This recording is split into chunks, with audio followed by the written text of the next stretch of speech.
Hello guys, welcome to my YouTube channel. বন্ধুরা, আজ আমরা অষ্টম শ্রেণীর ইতিহাসের প্রশ্নপত্র আলোচনা করব। দেখো, পূর্ণমান সত্য, সময় 2 ঘন্টা 20 মিনিট। সঠিক উত্তরটি নির্বাচন করো। 1 × 14 = 14।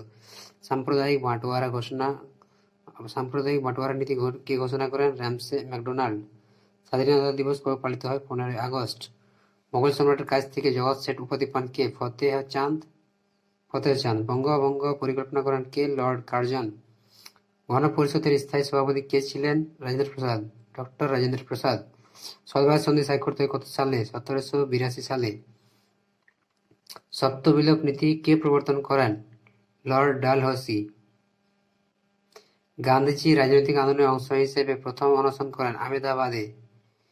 তিলক মহারাষ্ট্রে গড়ে তোলেন কোন উৎসব? শিবাজি উৎসব। জাতীয় কংগ্রেসের প্রথম সভা বসেছিল কোথায়? মাদ্রাজে, মুম্বাই, গোয়াতে। এটা হবে মুম্বাইয়ে। এরপর দেখো, আমরা চলে যাই পরের পৃষ্ঠাতে।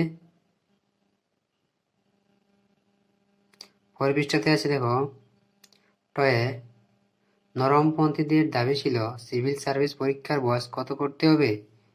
23 বছর। রাজ্যসভায় কে সভাপতিত্ব করেন? উপরাষ্ট্রপতি। মহাবিদ্রোহের সময় দিল্লির মুঘল বাদশাহ কে ছিলেন? দ্বিতীয় বাহাদুর শাহ।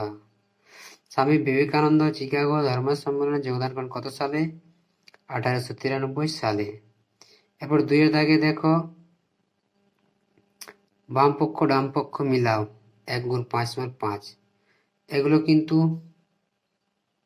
মিলাবে। এবার দেখো, সত্য মিথ্যা আছে, সত্য মিথ্যাগুলো ভালোভাবে করবে। এরপর দেখো, 2 দাগে এক কথায় উত্তর দাও। ওয়াবি আন্দোলনের সূচনা হয় কোথায়? বিবাদী নামে কারা পরিচিত? বিনয় বাদল দীনেশ। সীমান্ত গান্ধী কাকে বলা হতো? খান আব্দুল গফ্ফর খানকে। মহাবিদ্রোহের 2 নেতা, ঝাঁসি রানী, আলিগড়ের সন্ধি শর্ত, চোরাচুরি ঘটনা। এগুলো 2 মার্কের কোশ্চেন। এটা হচ্ছে 3 মার্কের কোশ্চেন। তিতুমিরে বারাসাত বিদ্রোহ সম্পর্কে কি যেন লেখো। অলিন্দ যুদ্ধ। মহাবিদ্রোহ ব্যর্থ হওয়ার 3টি কারণ কি ছিল? অথবা দেখো, 5 থেকে বড় কোশ্চেন আছে। নেতাজির ভূমিকা। ভারত ছাড়ো আন্দোলন কবে শুরু হয়? এগুলো একটু বড় কোশ্চেন। দেখো, মুসলিম আন্দোলনে সৈয়দ আহমদের ভূমিকা লেখো। Very very important question.